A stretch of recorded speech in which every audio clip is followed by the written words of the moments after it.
shit up. Just spend it, it's nothing, okay. We gon' run that shit up. Run that shit up. Just spend it, it's nothing, okay. Man, y'all over there at the Real 2 Tap. And your man, Marathon, man. All praise to God. For everything, and I mean everything. And this is another episode of The Real. And tonight, y'all, we got a special guest in the house with us tonight, Mr. Lou. I'm talking about real estate on a whole nother level, man. But before we start every interview, we always do a mental health check-in. How you feeling mentally, man? How am I feeling? I feel good. Okay, good. Yeah. How was the day? Every day was good? It was good. A little sluggish, you know, with the weather and all, but I feel good. Absolutely, yeah, absolutely, good, no absolutely. How about you, Mr. Marathon? How you doing, sir? I'm feeling good, bro. I'm blessed and busy. Blessed and busy, man. Yes, Marathon, man. And it's men's mental health month, man. So, you know, everybody, shout out to all the men. Yes, it is. November is, it's exactly like, we don't, you know, it doesn't really get acknowledged this much, right? So, but, you know, shout out to all the men that's trying and working hard, man. Yes, sir. What's up, Kyrie? As for me, like I always say, I put my 2 feet on the ground every day. It's a win, because I can't complain, but ain't nobody going to listen. Just got to keep on going and keeping God first in everything I do. So, blessed, man. I'm blessed. Try to keep it simple. So, Mr. Lou, man, explain to the people. Mr. First question we always ask every guest. You know, moving fast. Who are you and what do you stand for? All right. Who am I? My name's Lou Vivas. I am a father. I'm a realtor. I'm a family man. I care about people. I care about people. I care about impacting people positively. I believe, you know, we live in a world that's trying to break us down, and we need to be like, we need to look out for one another, and this is why communities are so important. Like, you know, looking out for each other inside of the community. You know. Getting to know your neighbors. This is one of the great things I love about Washington D.C. is that people get to know each other. So that's to me, that's, you know, what I stand for. Relationships. Like 3 things I care about. Number 1, or my 3 most important things are relationships. Number 2, time. Because if you put relationship and time together, you get moments, you get memories, you get a lifetime. And then the 3rd thing is health. And if you're not healthy, you cannot enjoy, you can't enjoy those things. You can't enjoy these things. So these are the things I care about. Cool. I like that, man. Most definitely. So explain to the people, like, you know, what do you do for them? Because, I mean, we know what you do, but, like, talk about how do you got started and what you do, and, like, you know, some things that people should know about the things you love doing. Sure. Daily. Yeah. So I was, what I do is I'm a realtor. I've been a realtor since 04, and so I love helping people, you know, buy homes and sell homes, and as a result get on a whole other level or a new trajectory in their life. Meaning, you know, the foundational security that happens when you have a house is huge, and so. In terms of why I got started with it and all that is, so I was born in Nicaragua, which shout out to Miss Universe, Miss Nicaragua. But so I was born in Nicaragua, and I came when I was 10 months old.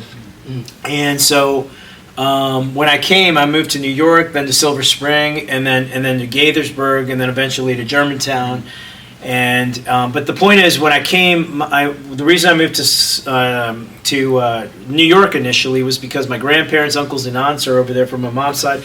And so when we moved to Maryland, and then I got used to it and all, you know, as I was growing up, I always when my family visited, I always try to get them to, you know, go and check out open houses, because my dream was that they would move close by and we could be around each other. You know, I could have my grandparents, my uncles and aunts, my cousins, and everybody. And so, unfortunately, that never happened. But I think part of my desire to help people, aside from it suits my personality, it suits the way I roll and all, is that I do care about, you know, being around the people you love, and that's what happens in your home.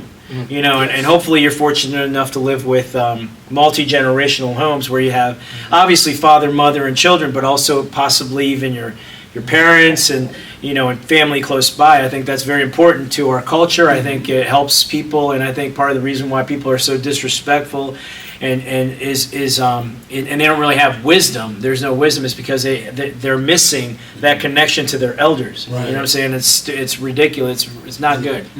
Yeah, I remember we was having a conversation about that last time we met, and you were speaking on multi-generational homes and Yep. how we really like that in this day and age. Mm-hmm. Do you think it's possible for people to start making that happen again, like bringing that back, making it a thing again? Yeah, so I'm working. One of the things that you can do is a lot of times when people think about like buying a house, they think, well, I'm gonna buy it with my wife, I'm gonna buy it with my girlfriend or whatever. Mm-hmm. But let's say you can't buy a house just yet by yourself or with your girlfriend. You could also attempt to buy it with another family member. You know, you could buy it with your wife and another family member. It's better than renting. You know what I'm saying? Now you're renting, you're throwing away your money, you're paying someone else's mortgage. Meanwhile, what about, you know, all the benefits that you can have? So the way you can accomplish multi-generational homes is by having a house and then welcoming. You don't necessarily need to buy the house with another family member. You could just have them live with you. But the point is that of course is possible. And I think Latinos do a better job of it than most American people in general. But Latinos who are Americanized want to move away from their family too. You see what I'm saying? Like this whole thing about moving away from people, and then meanwhile when they need help, they don't have it. Right. Oh, why don't you visit me? Well, you moved way out to wherever you live. Exactly. Come on, you know what I'm saying? Like, sure. Yeah, I'm guilty of that. Yeah. I'm not gonna lie. I'm guilty of Yeah. that because not that I want to move away as far away from my family as Yeah. possible, but more so I continuously tell myself I just want my own space. Like mentally, I just want to live alone yeah, in a sense, or just with myself. So I definitely feel guilty of that. Like yeah, I don't want to share space. yeah. But that's just maybe my personal preference. But I love being around family. Yeah. And I do want to see that where like we just like family dynamics start to become more tight, tight again. Mhm. It seems like that's not a thing anymore. At least not for a lot of families. It's not. I'm fortunate to. I've lived. My mother has lived with me for a while now, and right now we have in my home we have my mom lives in the in the apartment in the basement, and then I live up with my girlfriend, and then she has 3 kids, and then I have 2.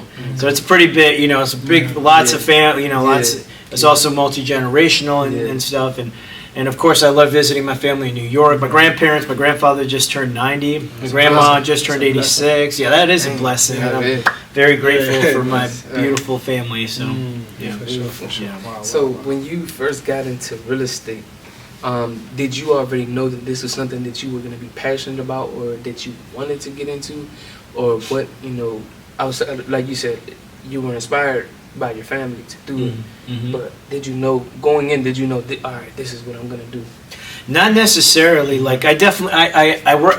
Believe it or not, so in 2001 to 2004, I worked at the Latin American Youth Center, and then right afterwards, I went into real estate. But I quit that job, and that was just full-time real estate. So I had that aspiration. I was like, okay, this is what I'm going to do, and I did it full-time, and I've done it full-time ever since. The thing about it is, so it's almost been 20 years now. But the thing about it is, I didn't necessarily know that, because I remember at that time, things were going well, and at the same time, I was like trying to start this business or that business. I was trying to do multiple things, but then I came to realize that it was all like people. The reason people hire someone who cuts their hair, or a dentist, or a lawyer, or an attorney, or a realtor, or whatever, is because they're very good at what they do. You can't be good at everything. Absolutely. You can't be good at everything. So the reason, and so one of the cool things about real estate, it's like I'm the realtor, but I deal with a lot of people. I deal with lenders, appraisers, home inspectors,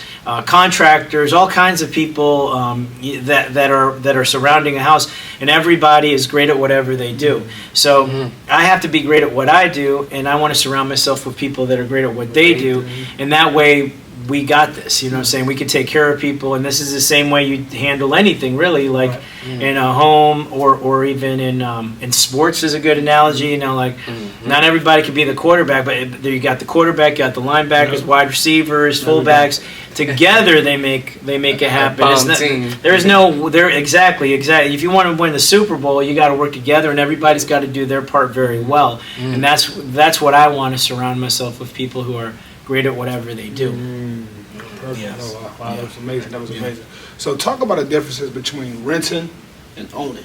Oh, sure, yeah. Talk about the difference when we got a house. Yeah. Okay, so so they're similar in that you have a place to lay your head, right? Like right now it's raining outside, you're not getting rained on and all. But the big difference is really the fact that you know, when you buy a house instead of renting, number one, for 30 years, if you keep that mortgage, your rent doesn't go up. Your mortgage stays the same. So think about it. What if we could go back 30 years and rent a place right now? 30 years ago, it would be so cheap. Right. It would be so cheap. So imagine. So if you buy a place right now, you're like, oh man, I don't know if I can afford this. But guess what?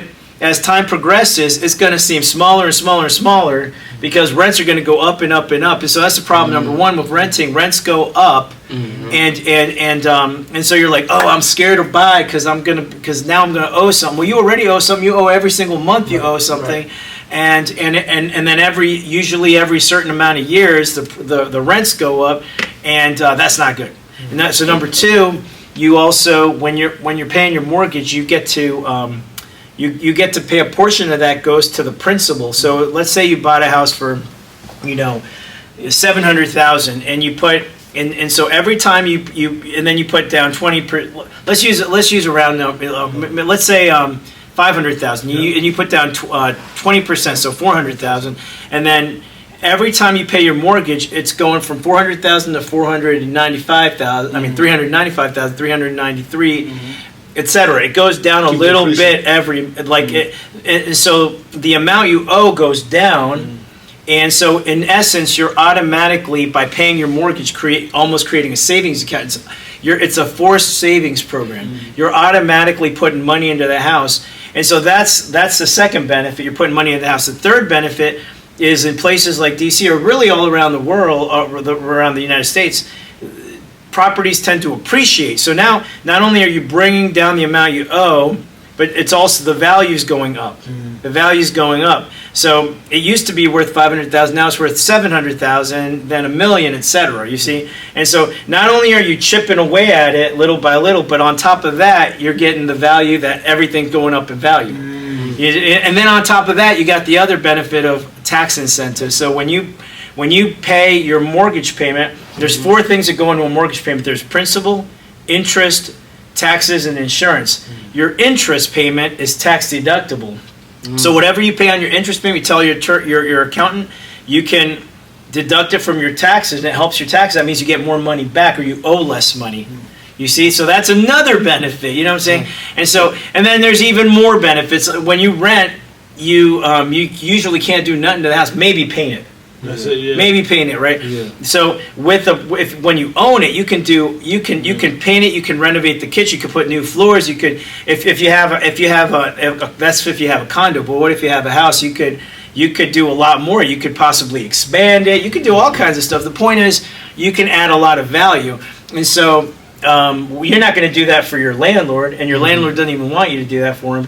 So that's a silly thing. You see, so the point is, and there's even more benefits. I mean, there's so many benefits. I mean, I could keep going on. It just depends on the situation. It just depends on the situation. But there is very little benefit, if any, to renting. You know, except the obvious benefit, you have a place to live. Right. You know what I'm saying? Like, yeah, of course. You know, but you also have a place to live with. People say this, like, if something breaks, your landlord will come and fix everything instead of you having to come out the pocket and fix it. That's a good point. Yeah. So your landlord, if it's a good landlord, you know what I'm saying? Like, on top of that, you don't have to fix everything. Why don't you get a handyman or somebody else? But then you have to pay for it. But you also get all the other benefits. Right. You see what I'm saying? Like, so oh no, your window broke. Now you got to get it. You got to fix the window. Well, it's not like I'm gonna fix the window. I don't know how to fix the window. I don't know how to do plumbing. I don't know how to be an electrician. You hire somebody to do it. So you don't have to do it. Yes, you have to do it in terms of you have to pay for it. Yeah, that's true. Yeah. But the benefit in the long run still outweighs that benefit of not having to take care of it. Outweighs it exponentially. Exponentially. Yeah. So regarding real estate in DC, I do have a question, and I am very curious about this. What are the pros and cons about this? They say that you cannot own the land under the house that you own. Who said that? Well, it's like it's government property. Like, you can't own the land in DC. Well, okay, so this is a good question. So there's three forms of ownership. There's three different types of properties. Fee simple, there's condo, and then there's co-op. Now they used to have something called ground rent, which is what I think you're talking about. And so ground rent, they have it in Baltimore still. Okay. But I've never run across a property with ground rent here in DC. When you buy a house in DC, you actually own the land, even though it's this tiny piece of land, but you do own the land, and you also own the brick and mortar. You own it all. You own it all. Okay. Yeah, unless you're buying a condo. If you're buying a condo, then you own the unit inside of the building. So you own one of the units, and then you co-own everything else. You own the hallways, you own the roof, you own the building. You co-own it. So if there's a problem with it, then you have to fix it together. It's like a condo association or an HOA, homeowners association, but mostly it's in DC. It's condo association, and so then co-ops is even different than that. It's where you own stock in a building, and then you lease out the space. So it's weird. It's a whole other, and that's a whole other. I grew up in a co-op, Section 8 co-op. Yeah, building. So by the time I was 17, developers came and they wanted to buy the building out. I think the building, like the management of the building, wasn't managing it properly, and so I think building was in debt. So they were like, the developers came and offered money to buy everybody out, everybody get a portion, to move out. Where was that? Where is that? Right here on 17th and Euclid. Oh, that's a nice area. Yeah. So now it's like, you look at it now, it's condos. Yeah. 10 years ago, it wasn't what it is now. They tore it down and then rebuilt it? Oh, no. They just redid the inside. Okay. Redid the inside. Like, it looks the same, but very different. Okay. But now they're condos instead of apartment buildings. There used to be a Section 8 apartment building, and now it's condos. Yeah. And so that's what, like, the co-op, like, I grew up in that, and we've had a couple in this community as well, which are, now kind of like fading away. So I sold in a building like that called Randolph Towers over, and that was also like a tent. That was a rental building, and then the tenants organized themselves and bought and tried to buy the building as and turned it into a co-op. So you could do that if you live in a rental building and the seller and the owner wants to sell it, you can pull your resources and buy it as a tenant, create a tenant association, and then try to purchase it and get help from the government. But anyways, the point is that I got you. Yeah. It kind of sucked, but it was definitely an experience of just watching how gentrification happens. You know what I'm saying? But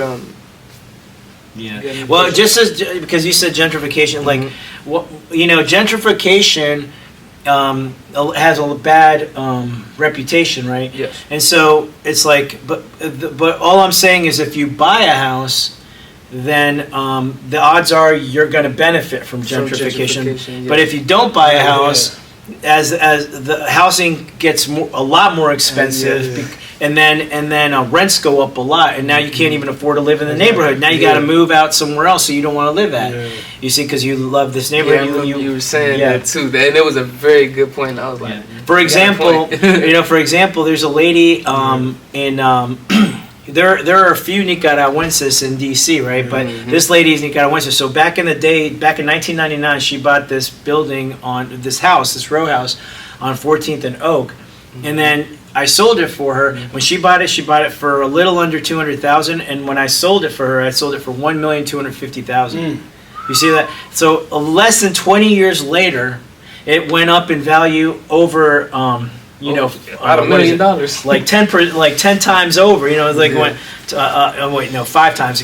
So you see what I'm saying, or 6 times. But so the point is, now what if she had been renting? So she took that money from that row house, and she bought like 3 condos in her building, and she lives on 16th and Irving. You know that beautiful? I forgot what the name of it is, but there's a building right there. It's really nice. It's right on the corner. Nice architecture. Yeah, right on the corner. Okay. And now they're all paid off. She's renting 2 of them, and she lives in one of them. She lives good. So She's living good, but Shout it was out to just her. from the special. It was just from that decision that she made to buy that house. During the time she bought Yeah. it. And I'm sure it wasn't easy for her back in the day. At that, it was probably really hard for her to pay that monthly payment, but it benefited her.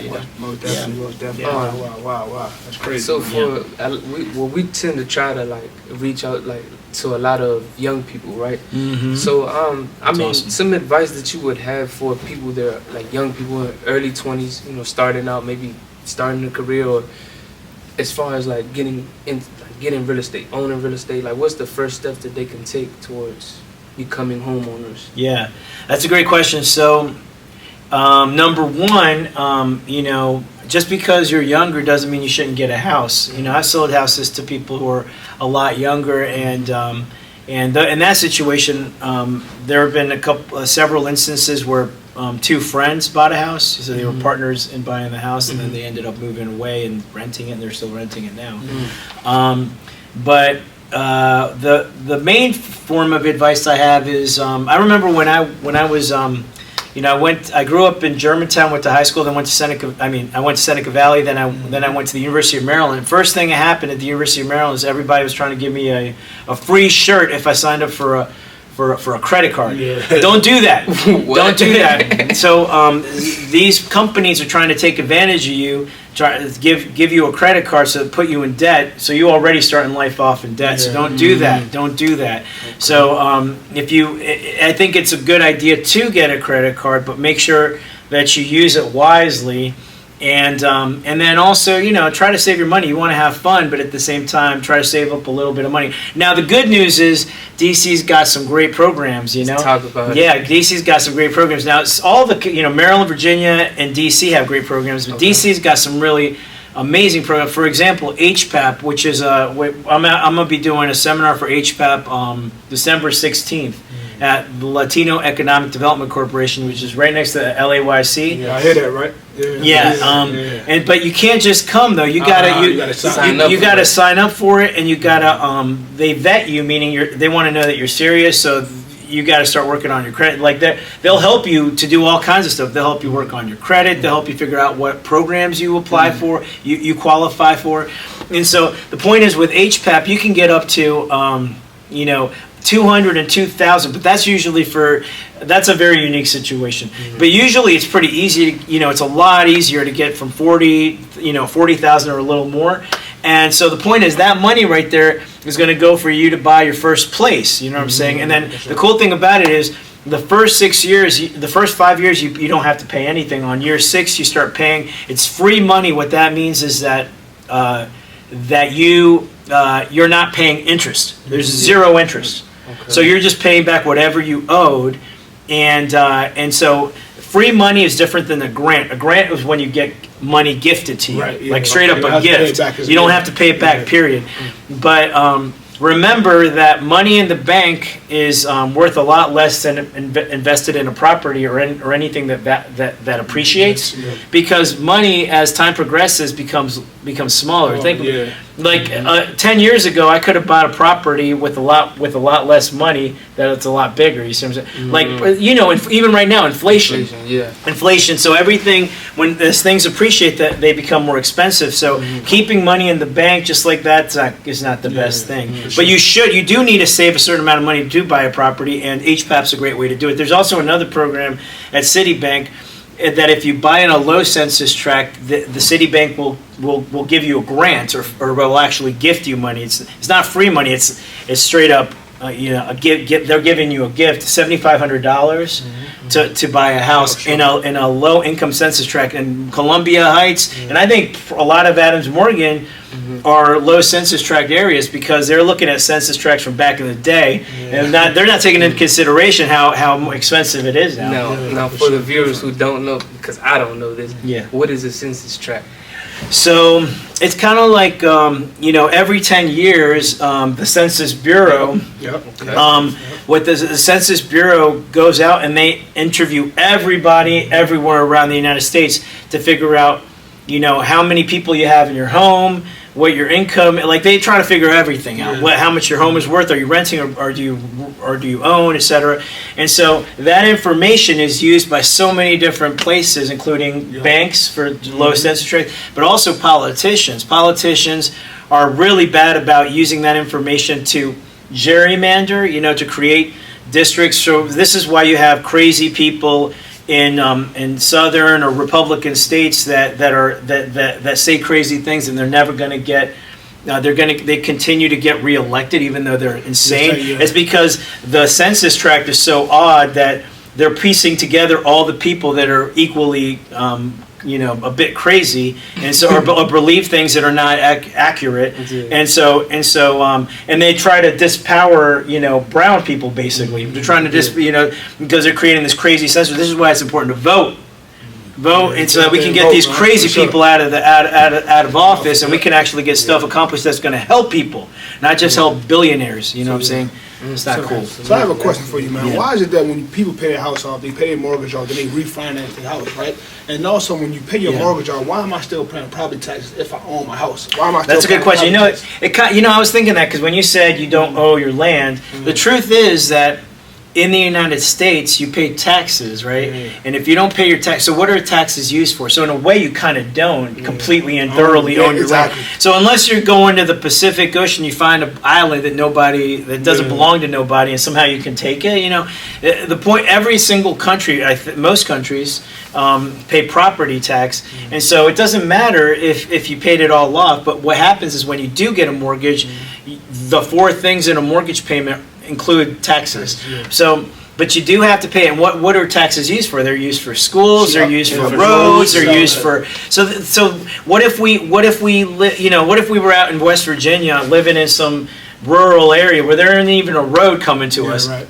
You see what I'm saying? So we're paying taxes. Taxes are helping us. Taxes are helping us. They're not bad. Obviously, we don't want to pay too much tax. Nobody wants to, but I'm just saying they are being used to help us. You know what I'm saying? Like that's the truth. Makes sense. Makes sense. Yeah, makes sense. Okay, it just something I always wondered. Oh, here's the other question. You said, why do people pay off their mortgage and then refinance? And so why do they do it? It's because they want to make the house more value or something. They so refinance. Let's say a person owns their house free and clear. They no longer have a mortgage. So you take money out. You can do anything you want to with it. You could take it out and you can buy a car. You can fix your house up. You can make it bigger and nicer. You can start a business. So there's a billion reasons why people do that. That's a dangerous thing to do, though, because I was about to say that. That's a dangerous thing to do because what if something happens and now you owe that money back and now you can't afford your house anymore and now you owe more than the house was originally bought for because usually houses appreciate and now you bought it for $200,000, now it's worth $800,000 and you owe $400,000. You owe more than what you actually owed when you first bought the house. You gotta be careful. But there is a benefit if you take that money from the house and you use it. One of the benefits is that the money becomes tax deductible. Remember, when you pay your mortgage, you're paying interest and it's tax deductible. And so, it's also a lower interest rate. But think about it nowadays, like your credit cards are very expensive. Like their interest rates are like 19, 30% or something crazy. And so if you want to pay off all your debt and bring it down to a 8% interest rate, that's a big benefit, you see. So that might be another reason why. There's a billion reasons why a person may do that, but sometimes people do it and they do it foolishly, and then they just end up getting in more and more and more debt. That's not good. For sure. When you refinance and don't do what's right, you mess the bag. You mess the bag up. Yep, you messed it up big time. That's the truth. A whole lot, man. That's the truth. Yeah. I just think the education and knowledge. So go back to could you? I remember you mentioned last time we had a meeting. There was like a program. I think you can get. Was it $30,000 or something like that? Was it a lot of money like for DC residents? Yeah, that's what I was talking about. HPAP. HPAP. Okay. Housing Purchase Assistance Program. It's one of the best programs, and there are other programs. There's the DC bond program. There's there's so many like the program the program that I was talking about from Citibank. That's called the Home Run Program. That's a great program too. But HPAP is a program where you can get like a lot, 30, 40, 50,000 or all the way up to 202,000 You know? So like How you apply? yeah, I was about to say. So Yeah. how I'll introduce you guys to the at LEDC, and you should definitely do it. And what they're going to do is they're going to go over your credit. They're going to teach you a whole bunch. They're gonna tell you what you could potentially qualify for. And so eventually, when you buy, whether it's in 6 months or it's in 5 years, you're going to be that much more prepared. Right. Yeah, because people are like, "Oh, I don't want to talk to a lender yet. I'm not ready yet." That's dumb. That's dumb. Because the sooner you learn, the sooner the more prepared you'll be when it's time. When it's time. And exactly. And sometimes you're like, "Oh, I'm probably not gonna buy for 5 years. I don't see the point. Fine, I'll do it." So you do it, but you don't realize that number one, you did it, and now you're more prepared. And you understand things better, and you thought you were going to buy in 5 years, you end up buying in 3 years or 2 years or even 1 year because you see an opportunity before you didn't see the opportunity because you didn't know. Yeah, because you started educating yourself before you. Yeah, education is like creates ability to see things. Most definitely. You see what I'm saying? Like there's things that we're walking by and we don't even understand. We're seeing good things and we don't realize it. So what you got to do, you got to learn. That's definitely true. Educate yourself. Yeah. Education is Yeah, very, very and important. you educate yourself, and what's beautiful is you have people around you that can help you to learn. Well, every time we read, every time we go to a HPAP seminar or some other seminar, we're educating ourselves, or we're being educated by reading. We're taking the initiative to build our knowledge on the shoulders of great people who have taken the time and energy to try to teach us. So I don't feel like I'm all that. I'm not special in any. What we need to do is be humble and learn. And when you learn from others, you become better. That's beautiful. Yeah. Well said. Well said. Yeah. Could you give our viewers like where they can find HPAP, DC home run programs? Like how could they look into these things? Because sometimes people don't know where to look. They don't see the resources. So that's why they don't even jump out there and go for it. So what do you think? Can you tell them where they can find it? Yeah. DC or the HPAP program is specifically through the city, and there's a lot of organizations, housing counseling services here in Adams Morgan. There's LEDC in Columbia Heights. Those are the two big ones that I've worked with, and LEDC is the one that I'm going to be doing a talk for, and so that's a really good, and obviously you guys, you can come directly to me and ask me questions, because I literally research this stuff all the time, because how are people going to, unless you got cash, how you going to buy a house? You need a mortgage. Yeah, right. You know what I'm saying? So mortgages are very important to me. The other program called the Home Run Program, this is Citibank. Citibank, that's on 14th and Park Road, but there's Citibanks everywhere. But I can connect you with a lender to talk to, and I can also connect you with an LEDC person, a social worker to talk to, and so. Well, from there, okay, I got you. So, do you own a real estate company, or you told us before? Yeah, of course, yeah. So I became a realtor in 2004, and eventually I started Viva the Life Properties. Show the shirt, show the shirt, yeah. But Viva the Life Properties, and so what Viva the Life Properties is a team. It's just an LLC, but yet I'm under the umbrella of a brokerage, and the brokerage that I'm part of is Long and Foster, and I've been part of also Keller Williams, but I am part of Long and Foster. My office is off of 14th and Q near La Diplomat. The Long and Foster are right next to the Verizon and La Diplomat and all that. Looking for a house, and there's a lot of great ways to contact me. Like obviously social media is a great way. Email, my phone number, but you can find all that if you go to vivavalife.com. You find all that information, and if you on Facebook or Instagram or Twitter or Threads and all that good stuff, LinkedIn, whatever, you'll see everywhere. Yeah, for sure. Yeah. So this is another question, man. Yeah, so sure. Talk about real estate, personal property, and real property. Talk about those three things, because a lot of people don't know what that really is. So if you can break it down in layman's terms so people can understand what that is. Yeah, okay. So real estate and real property are kind of like similar in that's why it's called real estate is basically land, right. But then you got personal property is whatever you buy, like your clothing and your TV and your furniture and all that stuff. And so when you're getting a homeowner's insurance, when you get an insurance, they usually cover the building, like in case of a fire or natural disaster, and they also cover like if someone robs you or if there's a flood and then your stuff gets destroyed. Okay. They'll cover it. But you should learn about that because that's the whole insurance thing. I'm not an insurance person, but I know a good amount about it. That's a whole other conversation. Yeah. But here's an interesting point though, that when you pay your mortgage, like I said, you pay your principal, meaning how much you owe, interest, which is most of the payment. Most of the payment's interest, taxes, and insurance. Your insurance is covered in that payment. You have to have insurance on your house, period, or else the lender's not going to be down with that because something happens to the house. What's going to happen?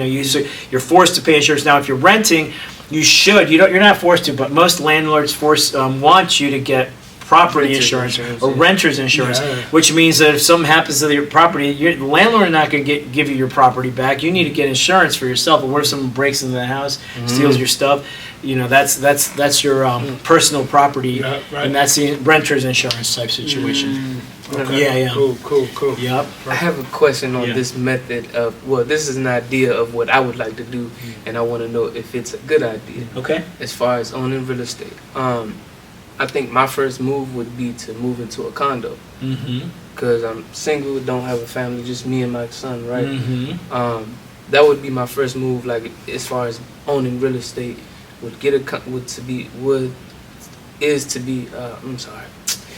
To own a condo first, and then when I'm ready, keep that property, make it a rental property, move out and buy a house. Is that a good idea? Yes. Yeah, that's a great idea. So sometimes people, I run in, like I have clients that they're like, oh, I want to get, or people in general, they want to get this like 3-bedroom, 2.5-bath house with a garage and a backyard and all this in the suburbs. Meanwhile, but really what they want is they want to be close to stuff, like especially if you're in your 20s or even in your 30s. And so you probably want to be like in DC because or in downtown Bethesda or downtown or some area where there's a lot going on because you can do more. You don't have to go all the way I up. need the amenities. Me personally, I need the amenities. Yeah. I want my gym to be right upstairs. Stuff like that. Well, that's expensive too because the condo fee. That's a whole other discussion. Condo fees and stuff. Expensive, man. Yeah, it can be expensive. Yeah. But the point is that that's a good idea because the first property you buy should be it's like you're taking steps. You're taking steps. You can't just all of a sudden go up to step 20th floor. You need to take the first. You need to go to the first level, second level, third. And so when you buy a condo, get a condo you can afford, and it's small. It doesn't matter. The point is you're no longer paying rent. And you're benefiting from all the other benefits that we already spoke about. And then hopefully, when in the future, when you get a bigger condo or you get a house, you get a row house, or you move to suburbs, you get a detached house or whatever. That initial property can become your first investment property. In other words, your rental. That's a great idea, and so that's definitely the way to go. I would agree with that. Yeah. Got any more questions? Because here's something that's important to know. When you buy an investment property, the interest rate is more expensive, and you have to put more money down. The down payment's more. With a regular property, you can put as little as 3% down. 3%. You don't have to put like 10 or 20%, but when you're buying a rental or an investment property, you have to put down a lot more, 10, 20%. Depends on the situation, but usually, and so it's cheaper. You have a cheaper interest rate, you have less money to put down, everything about it's better. Why would you go and buy an investment property? It doesn't make sense without first having your own spot. Your own spot that you're living in, get in an area that you like, and then you can, if you move out, That's great. That's right. Yeah. So this is my last question. So for the people that say they can afford a house, what should they do? What's the step they should take? Because a lot of people want to buy a house, like you just said, they want to buy it in areas they can't even afford. What should they do first, like in the sense of trying to own a home? Because everybody should have real estate. Yeah, and so the first thing they should do is find out how much you can purchase. So you should talk to a realtor, and you should also talk to a lender, and you should start. And I always recommend all my clients talk to at least 2 to 3 lenders, because you want to make sure that you're number one, you're getting the best deal, but also you want to make sure that whoever's working with you is on top of stuff. You know, like they're responsive. They're easy to reach on the weekends, nights, and all that. And so I would say number one, talk to a realtor and a lender. Once you talk to the lender, then you can figure out what you qualify for. Like I qualify for $450, I qualify for $850, whatever the amount is. And then now the realtor knows where to look. You know, it's like, okay, you qualify for $850 and you want A, B, and C, right? And you want it in this or that neighborhood. You want Noma, Mount Pleasant, or Adams Morgan. You see what I'm saying? And so what is available in those areas for $850 or less? Nothing that I like. Right, yeah. You see what I'm saying? So now I got to go somewhere else. But the point is, like, it's a learning process. It's a learning process. But you can't do nothing if you don't even know what you qualify for. Right. You know? Okay. Yeah. Makes sense. Yeah. Makes sense. So, yeah. One thing I gotta say is All right. get to that money, because without money, you can't make nothing happen, man. Yeah. Work hard. Yeah. That's right. And one of our last questions that we like to ask our guests is about legacy. Okay. Because me personally, I always say this: we're not here to just take, right? We're put on this earth to contribute. No We doubt. all got to contribute, and you know, we all leave a legacy here, or we build a legacy. And just want to know, what is the legacy that you feel like you want to build and contribute to this world? Well, the obvious legacy is my children, you know, the kids, and making sure that they are taught well and they're able to become successful human beings, not entitled, but hardworking people who care about things, who have passion, and I, like I said earlier at the beginning, like community, because there's a lot that we can accomplish if we work together, but you know, it requires a lot of people working together to accomplish something great. Sure. You know, and unfortunately, we're up against people who have not necessarily up against, but some of the people that really influence our lives already have a lot of wealth, and they're using it not to create more wealth, Most definitely. instead of to help people. And so some wealthy people are good people, and they try to help people in general. And then there's a lot who aren't. You know what I'm saying? And so this is where we gotta be a community. We gotta take care of each other. We gotta help each other, and we gotta vote so we can get good people into the system, so that we can and if they're messing up, and if they get bought by this big company, you know, and they're not acting like they're out for the people who helped them to be in their public office, well, then we gotta take them out. Big facts. And you know what I'm saying? That so that's what my legacy is. We just is making better people, you know, because the truth is, the greatest resource we have is one another. That's true. It's not cash, it's not oil, it's not gold, it's not even information. It's each other, because if we help each other, we can accomplish anything. We can invent things that I ain't even thought about yet. You know what I'm saying? Like, that are gonna help everybody. Can't do it by yourself, man. You can't do it by yourself. That's beautiful. Get a team. Right there, man. That's Yeah. appreciate you for coming on. Thank you. Thanks for having me. Yes. Thank you. Beautiful, man. Sure. This is another episode. Go ahead. My bad. You shout yourself out. You shout yourself on Facebook, your company, everything. You shout them out, just so people can get it. You know. Okay. Know where to find you at. VivaTheLife.com. My name's Lou Vivas. My email's lou@VivaTheLife.com. Website's VivaTheLife.com. And you know, if you look up Viva the Life or Lou Vivas, you'll see me on Instagram, Facebook, Twitter, LinkedIn, and all the other threads and all the other social media. This is another episode of the Real.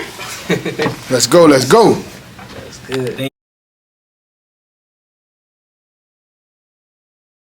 If you're not on the real, you're not real. There you go. Bam.